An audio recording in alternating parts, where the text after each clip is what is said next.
Welcome back to another episode of the Fake Friends Podcast, episode 24. Coolest host on the planet. We know everything about anything. Yeah. And we're back. Absolutely. What it do? What's going on? What it do, baby? Baby. You know, same old same, man. I'm gonna keep saying it until it happens, be better when baseball starts, but it doesn't look like that's gonna start.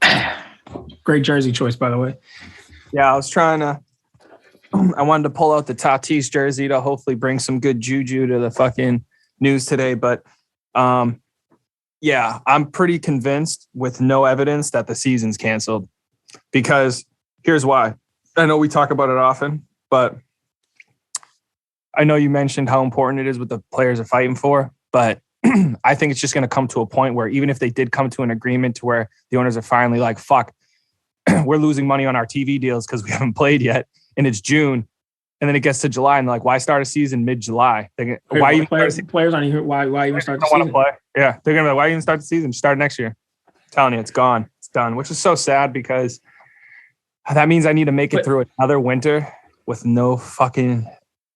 No, but you know what? I'll tell you what the saddest part about it is. It's really just the like it's just stubbornness on the owners. It's the terms that players want aren't outlandish. They're not outrageous. I'm gonna try to. Yeah, no. Well, I mean, let me pull up what I saw earlier. Sure, it is for the owners. They don't want to give too much on team control and money, but Rob Manfred and Dan Halem are returning to the players' side. I guess they're still negotiating live right now. Yeah, they're trying to figure it out today because today's supposedly the deadline. But what did I see earlier? I saw something earlier. Actually, you know what? I did. Yeah, I got it. I screenshotted it because I was going to send it to you. So what? It's mainly it's really just like owners holding on.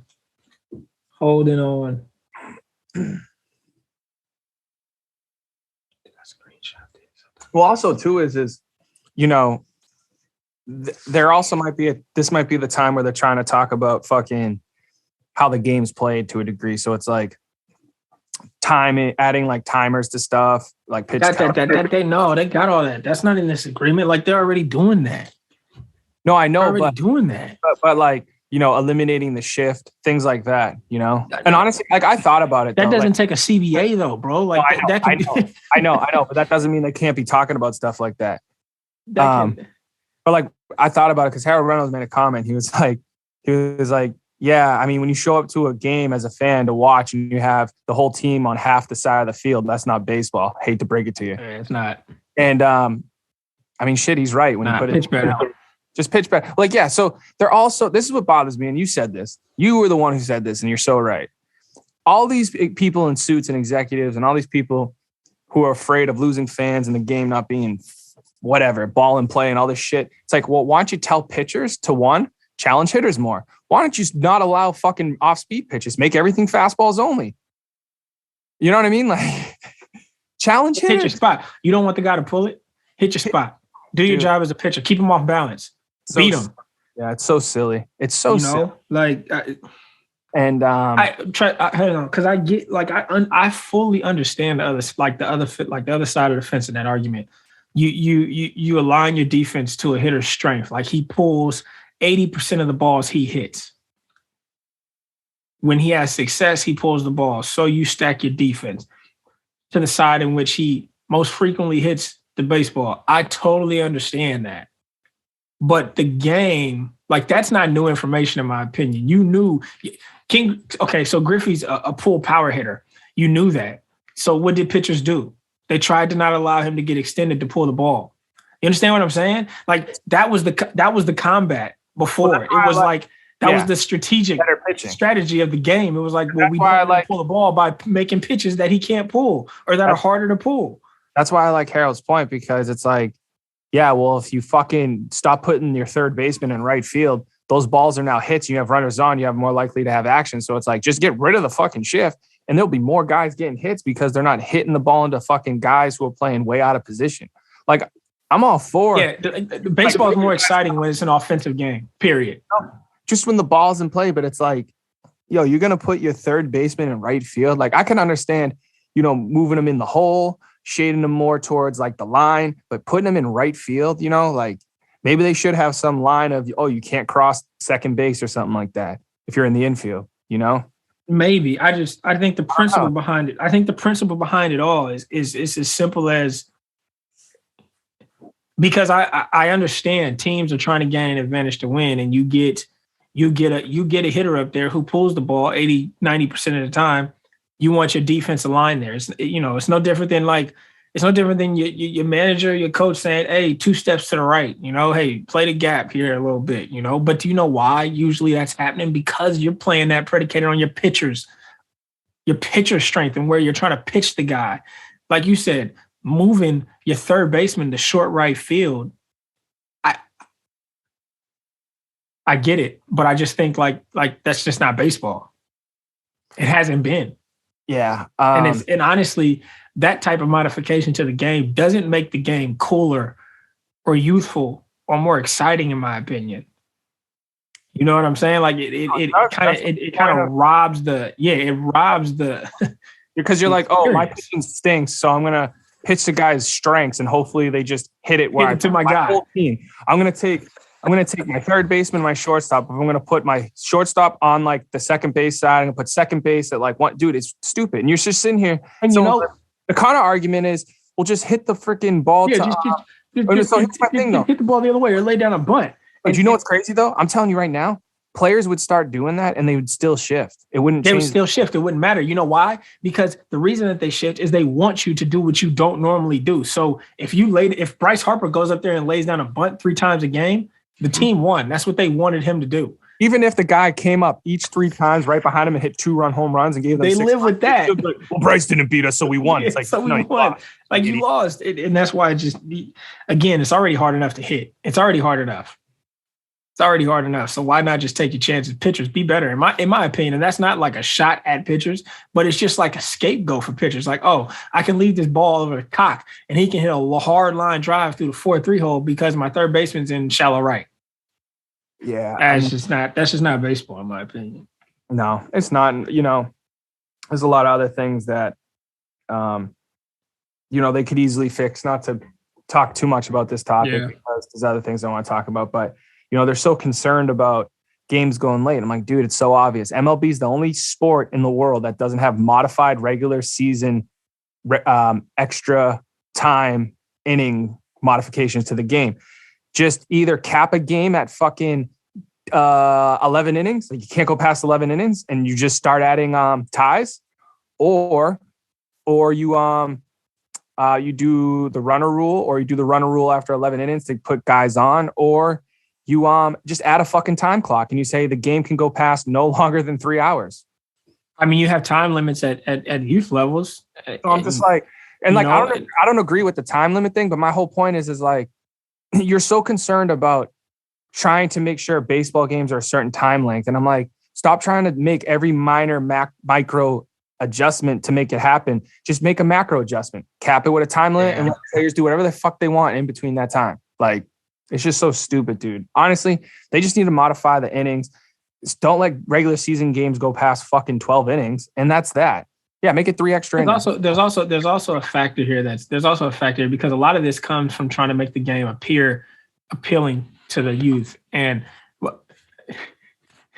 not to get too far off topic. Promote your best players. Not to get too far, but not to get too far off topic. The youth don't like what's hard isn't appealing, and there's nothing easy about being good at baseball.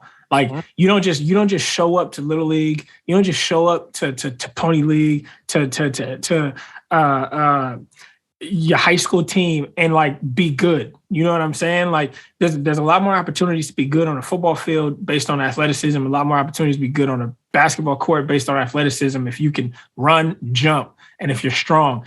You can show up to a baseball field and be athletic and not be good. You could not hit. You might not be able to, you might not have any accuracy when you're throwing. You probably can't catch a ball. It's not as easy to be good at baseball. So it's harder to appeal to a current youth who wants instant gratification for a lot of things. And then, like you said, when you promote your young players who make the game look cool and exciting, that alone inspires kids who are athletic enough to be like, let me try to be good at this game. But when you don't do that, and I don't know, like you said, when you focus on like these micro adjustments of how can we make the game faster to maybe make it appeal more, then you like nobody cares. Right. Nobody cares. You're not going to appeal to anybody. On top of the fact that this is why I think the season isn't going to happen, and kind of what they're in disagreement about is paydays don't come as early and often in baseball as they do in other sports. Mm-hmm. Like endorsements aren't the same as they are in NBA and in football. So your contract is what matters when you get to the MLB, and they're not happening like that right away. But I not to discredit other athletes, the commitment it takes to be a professional baseball player day in and day out, a season that's 9 months out the year. I would want to reap the rewards the day that I get there also. And that's just not happening right now. So that's why I don't think the season's going to happen, because if I'm in the players, like the players should stand firm on what they want. It's a chance for them to like stop getting screwed over when it comes to, like I said before, this free agency and years, the time frame in which players can reach arbitration so they can get paid. Yeah, I agree. I think baseball, believe it or not, in terms of talent and excitement, has the best players it's had in a long time. Yeah. I think, people that are analysts or writers or whoever, or even front office people who are concerned about getting people into the game, young viewers and new viewers, I think they're there. And I think it's slowly coming back because of who they have in their league now. And also, they just got to do, they're, like you said, they're getting out marketed by the NFL and NBA at the end of the day. That's really what it is.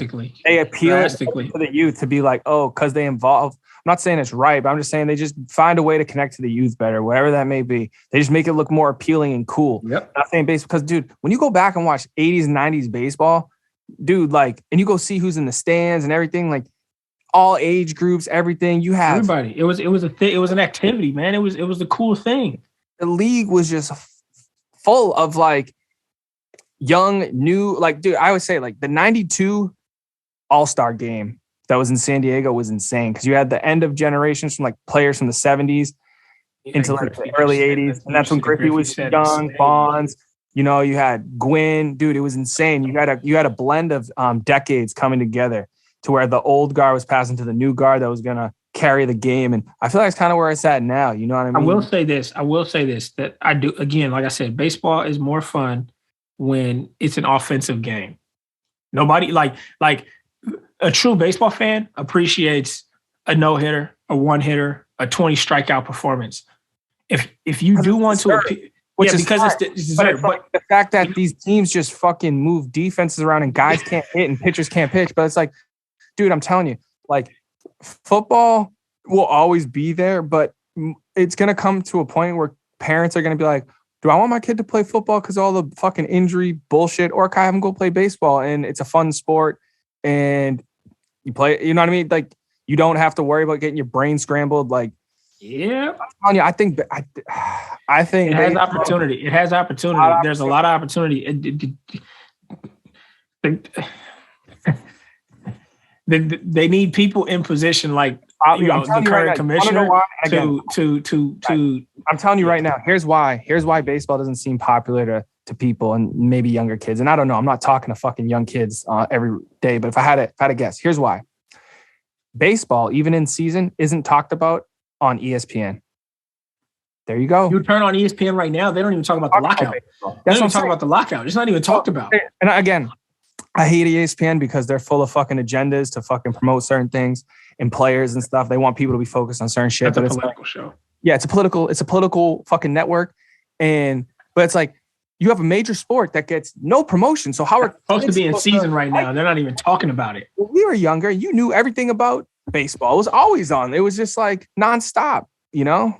I mean, they're not even talking about it.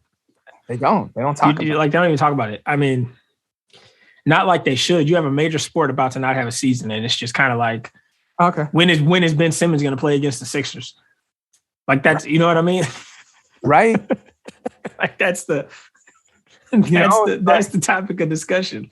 James Harden hit a 3-pointer in 2 minutes, and it took Ben Simmons 162 games. That's the topic of discussion, and the MLB might not have a season.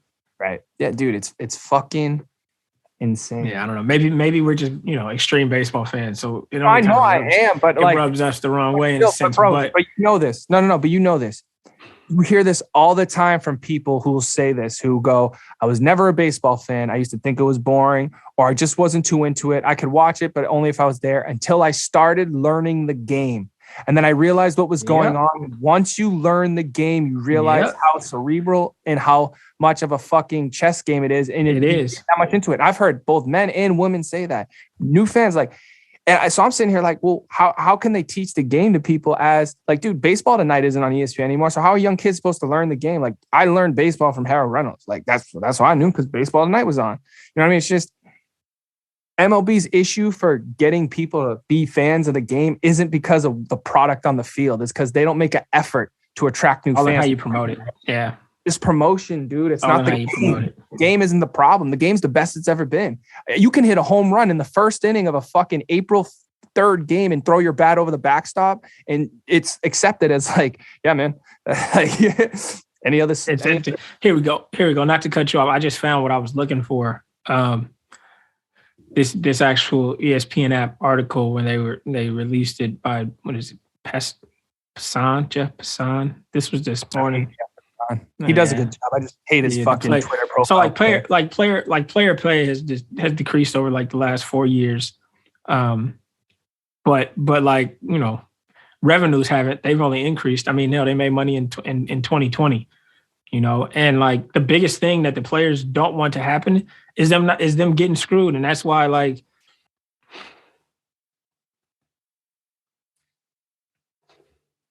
average salary is $4 million. Yeah, I mean, there's a ton of players in the MLB, and the average salary is $4 million. There's bench players in the NBA who are bringing home $20 million a year. Yeah, I'm telling you, that's the other thing. Like, if I'm in that players union and I'm looking at Mr. No Name on the Orlando Magic or the Miami Heat or the Indiana Pacers, a small market basketball team, bringing home 10 to 20 million a year, and I'm over here like I'm in my 3rd year in the bigs. I'm a starter, 3rd year in the bigs, and my salary is still $2 million. I'm raising some questions in terms of like, why? Oh, and I have to wait another 3 years before I can even become a free agent to try to get a payday. Yeah, all right. It makes no sense, dude. It's like, you brought it up. The 4-year marker of free agency makes so much sense. Get rid of arbitration, all this shit, and let the kids get paid when they deserve to get paid, because they can't hit free agency until they're like either between 27 and 30, and they're like, oh, it's and you know what? I'm sorry. You know what? They're like, then organizations are like, oh, you're too old to get a big paycheck. So it's like, you know what? I got something that even makes it more exciting. Like, this might be off the Richter, but I was playing a video game the other day, 2K.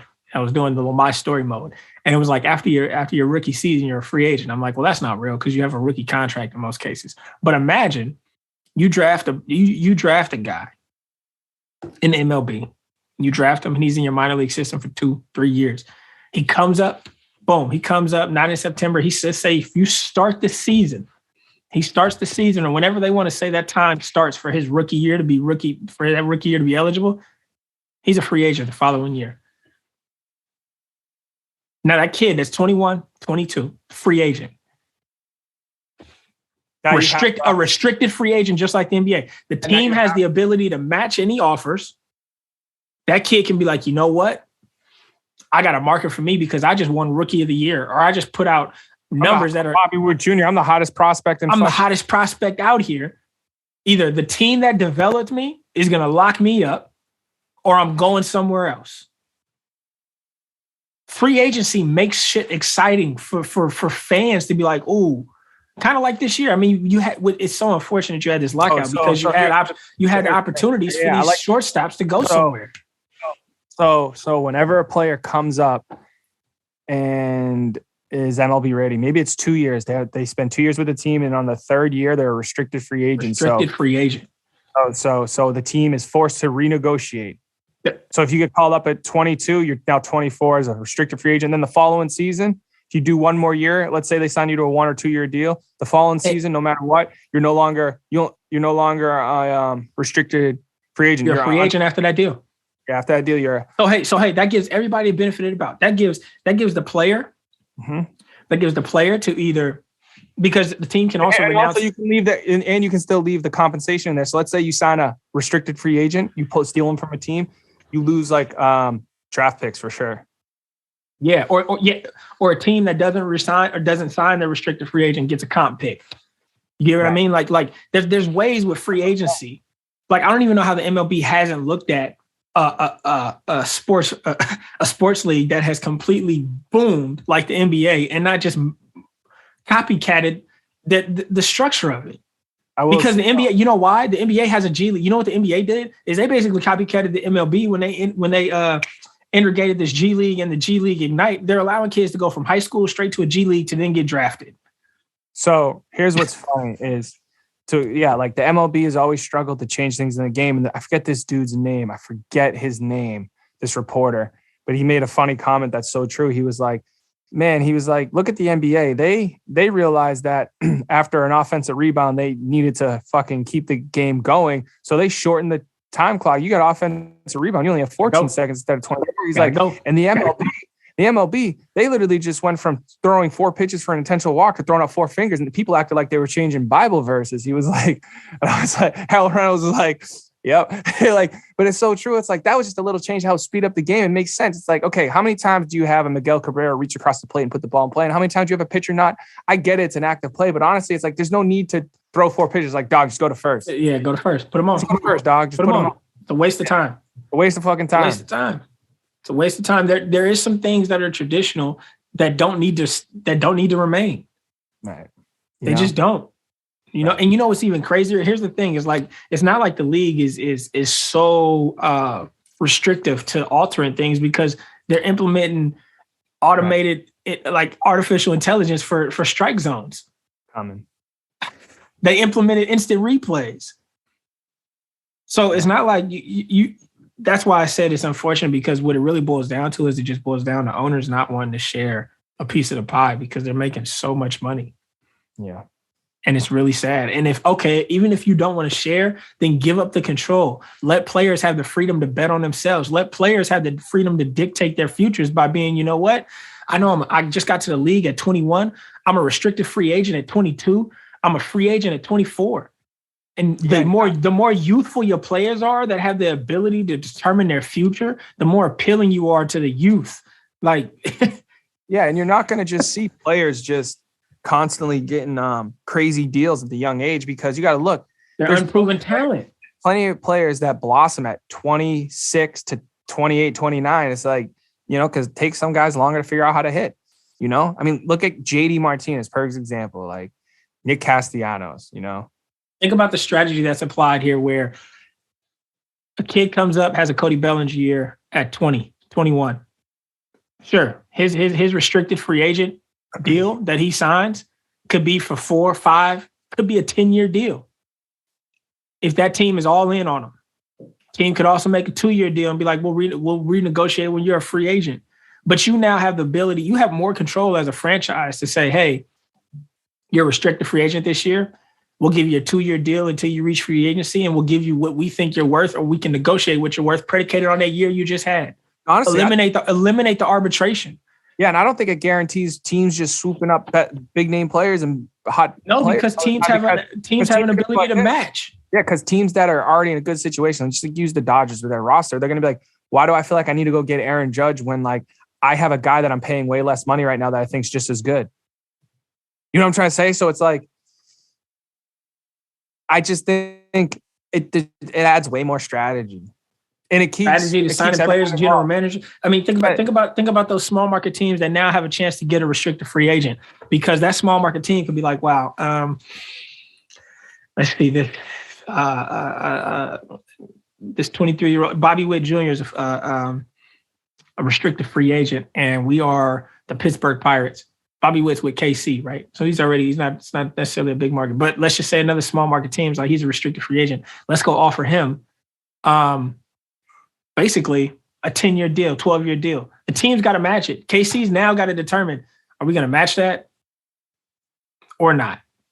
It forces clubs to be competitive, honestly. Exactly. Like over young prospects that then the league can drive and promote their league. Like it makes all the sense in the world, because when you sit here and you tell me that so-and-so is in arbitration, like honestly, what like is a cool thing for fans is knowing how much a player is getting paid. A star player is getting paid, like knowing that they just signed a contract for X, Y, and Z. That's what allows fans to be like, yeah, he's worth it or he's not worth it, X, Y, and Z. You don't know that in baseball. Nobody knows that. Nobody, like, how many people even know the players that were on the All-Star team? How many people know their contracts from the All-Stars last year? Right. And I will say, MLB, I understand they can't do it in every game because of, cheating. But when they have the ability to mic up players for an inning, it's the best thing they've ever done, because that lets fans know, like, wow, these guys are like rock stars, because baseball players are the coolest athletes ever. Yeah. They're so cool. They're so smart. Very true. They're all hilarious, because they're all hilarious. The game shits on their life, and they're all sarcastic. It's a game of failure, and you just have a bunch of satire humor in it, and oh, cool. You can't beat it. That happened, yeah. You can't beat it. It's like, who does a good job is Luka Doncic in the NBA. He's similar to it. He's funny. He's very similar. But you're absolutely right. That I just know, like, I have no hope. I'm very pessimistic about the season, because they haven't agreed by now, and if they were going to, I feel like they would have, on the issue that's still in disagreement. If they were going to agree on that issue, they would have by now. And maybe the owners were just trying to hold out. Maybe the owners are be like, all right, last day, I guess we'll go ahead and agree now. I don't know, but I'm not very get a live update, but yeah, I was optimistic at first, and then just kind of putting things in hindsight and realizing how far they are and how important. Okay, hold on a second. How important these issues are, and again, if they're still negotiating into like going into end of May, it's like, why start a season in July? Here's exactly. Excuse me. So just now, apparently 14-team postseason is a very big issue at the moment. The union sees this as their biggest bargaining chip as MLB presses hard for it. Union previously agreed to 12 teams, so one way or another, it's expanding. Yeah, the league wants the most profitable time of the year to have more teams involved, because you get more franchises into the postseason, they make more money. Mm-hmm. More opportunity. There's 30 teams in the league, right? 30 or 32? I always thought it was 30. What league has 32? Is it the NBA? There's 32 NBA teams? 16 in each conference? NHL, I think, has 32 as well. But yeah, you get a 14 team postseason. I mean, that's half the league in the postseason.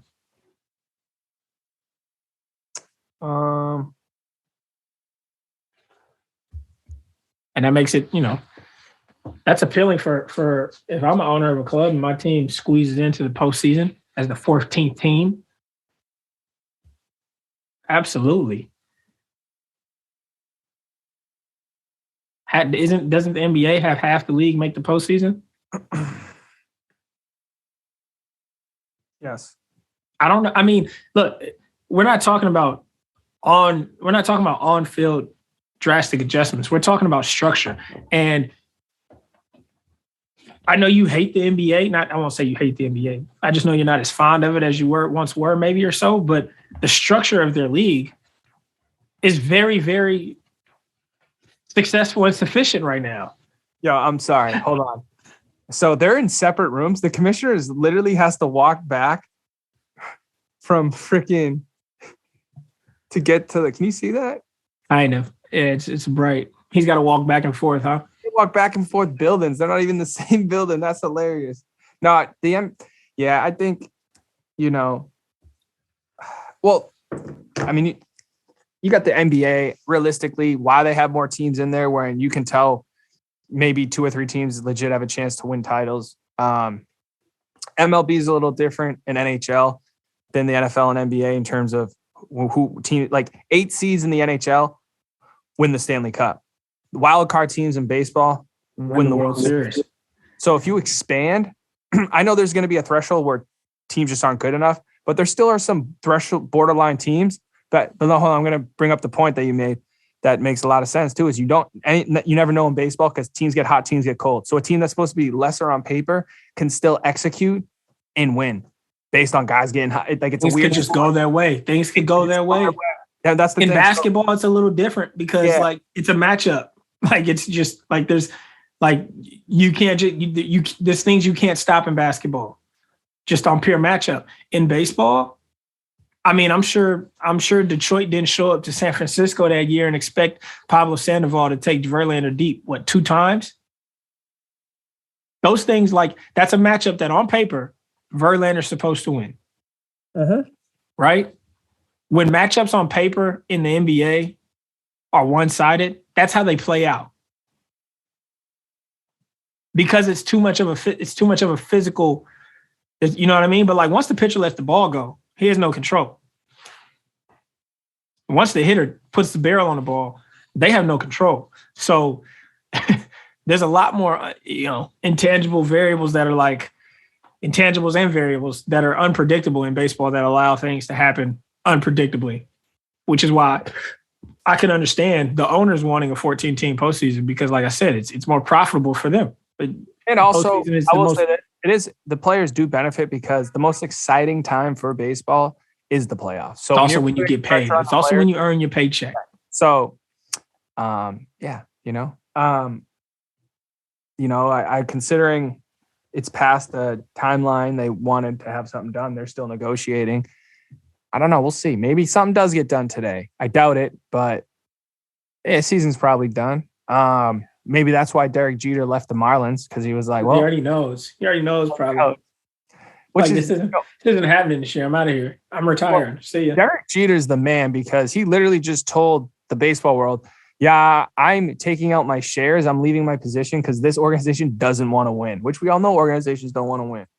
Like, imagine if he was like, he went to the other owners, was like, yeah, I'm trying to sign Carlos Correa because we have this young team. We bring in Correa with this young pitching staff with Don Mattingly. Didn't he go to school down here too? Bro, they have a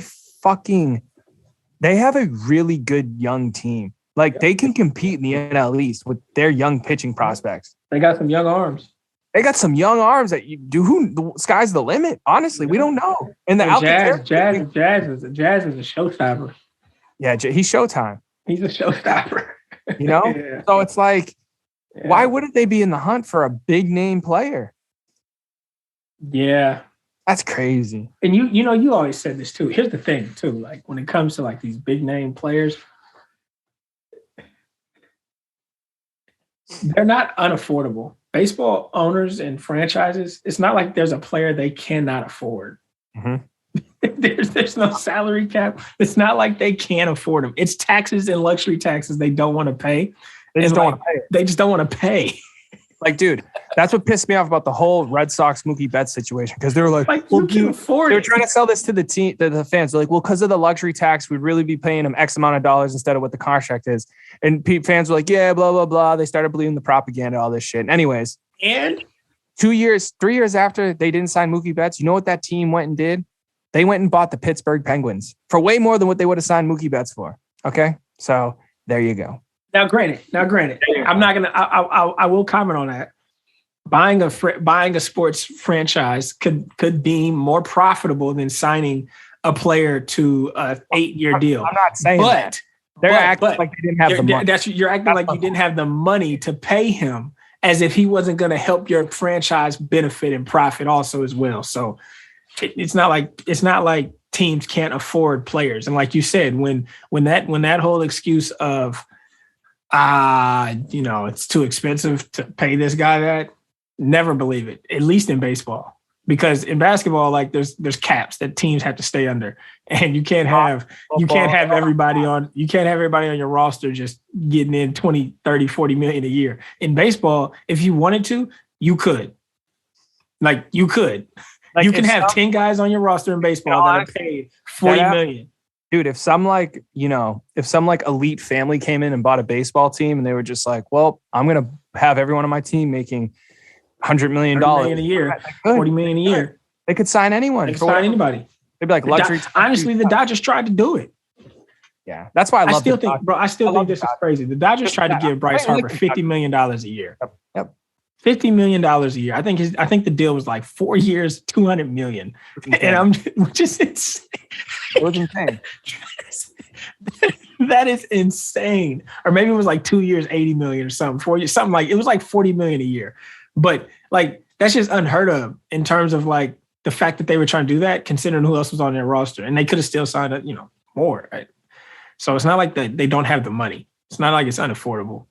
That's why, so affordable. And that's why the players are standing strong, because it's like you guys are literally just not agreeing to give us more money, as if you can't. Yeah. So I would hold the ground if I was them, and they should. And if we don't have a season, then we just don't have a season, I guess. Which is so sad. So sad if that's the case. But kind of just how it boils down sometimes, man. What are you gonna do? It's very disheartening as a baseball fan, but what can you do? Hoping there's some type of update, but it doesn't even seem like you're getting one of those anytime soon. I've been checking during this to see if anyone was on Twitter, like the Heymans, the Passans, and there was this other dude, Jesse Rogers, maybe his name was. There was like 3 or 4 reporters that typically follow baseball actively that were that I was seeing like their names pop up, that were trying to stay, up to date with movement. Apparently Manfred, they're at Roger Dean Stadium. And I'll tell you why too. The other reason I've been there. Not to drag this on. The other reason that I think we're at this point is because you do have owners who come from a different time. And you have players who also come from a different time. They're not seeing things the same way. The players, like I said, we were talking earlier, I don't think players in today's game in the MLB necessarily value becoming Hall of Famers. Like, hey, I want to play to become a Hall of Famer. I think players, more so not now, play to get paid. I want the contract. After you see what the Hall does to players like Clemens. You know what I mean? So these players, it's an important issue. Being a great baseball player is not defined anymore by the Hall of Fame, in my opinion. Being a great baseball player in the eyes of baseball writers and stuff. Clearly, obviously.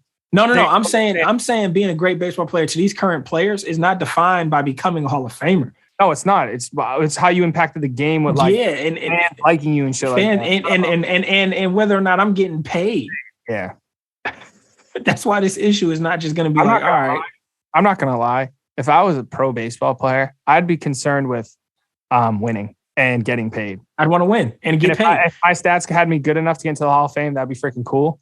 But I'd be trying to just win championships and get paid to be like, yeah, I play well enough to get fucking money. And here's my thing. And I was going to say, and how much, and what would you base, if you were a professional baseball player right now, what would you base your, what would you base the idea of what you should, like, what would you base your worth on in terms of how much you should get paid? I mean, my impact on the fucking organization. Exactly. So imagine these players who are like, you can rely on me to produce. I deserve to get fucking paid. I deserve to get paid. Yeah. And then you have in comparison a no name in another sport making 3 times as much as you has no impact. Mm-hmm. And you over here are batting second, third, fourth, fifth, sixth every day. You're putting up numbers and you're not getting paid. Mm-hmm. That's what's going on. Than to do That's what's going on. Yeah. You can, I understand skating is a skill too, but if you have some athleticism, you can more or less train people to skate. I know it's not for everyone, so I know there's a learning curve to skating, but you can spend whatever money you want. There's some people that just will never be able to hit. It's the mechanics That's what it comes down to. Don't have for mobility. Not only that, but then the mechanics, and then to be good at it in a game setting is a complete so there's like someone who is consistently just raking. Yeah, like there's a ton of 5:00 hitters that never got paid because they can only hit at 5. Like you have to be able to hit at 7 p.m. Yep. And that's how you get paid. Oh, dude, if I was an owner, dude, my MLB team would be winning because I would just be like, oh, you're nasty. Well, you're never leaving. Do you want to be here? You do? Cool. Here's your money. Here's your money. Here's your money. Yeah. Here's your money. Do you want to be here? Now, again, players sometimes make those decisions on where they want to be on other terms. Like I want to live in this climate or this area, and I want to go here. And they compromise on that. Sometimes it's not the money. Sometimes it's the location or the length of the terms of the contract. Because there are some athletes who do get endorsement deals that make it worth it to where like, I can take a pay cut here. I can take a pay cut there. But you got a 25-man roster. Next to football, that's the biggest roster, ain't it? Dude, no, I agree. Yeah. I agree with you on that. If I was a pro baseball player, I'd be thinking about commutes to the stadium. I'd be like, is there traffic? Seriously, is there traffic? Hey, is it cold for 3 months out the season? Like I'm sorry, and I grew up in the fucking Northeast. Like, I'm not playing for any Northeast team. Midwest team, probably. Why would I do that? I want to go to the West. I want to go to the Western region where in March we get 70-degree weather. Southeast to the Southwest. That's like nowhere else. So. And all right, and how do teams compete with that? How do you compete with that? I don't know. Give them money that makes it worth it. Like, NL East teams, you're losing these stars because they want to go out west. They want to go SoCal. They want to go down southeast. All right, well then pay them to compensate for the fact that it's going to be freezing for March and April. Pay them. You know what I mean? We can wrap this up, but I just want to get this comment in. You know what I actually think is an organization that is actually, I do believe the players know when they go to these stadiums where they like to play, and they can kind of get a vibe of like how teams are run. But I think the St. Louis Cardinals are probably one of the best organizations. Great baseball location. The fans.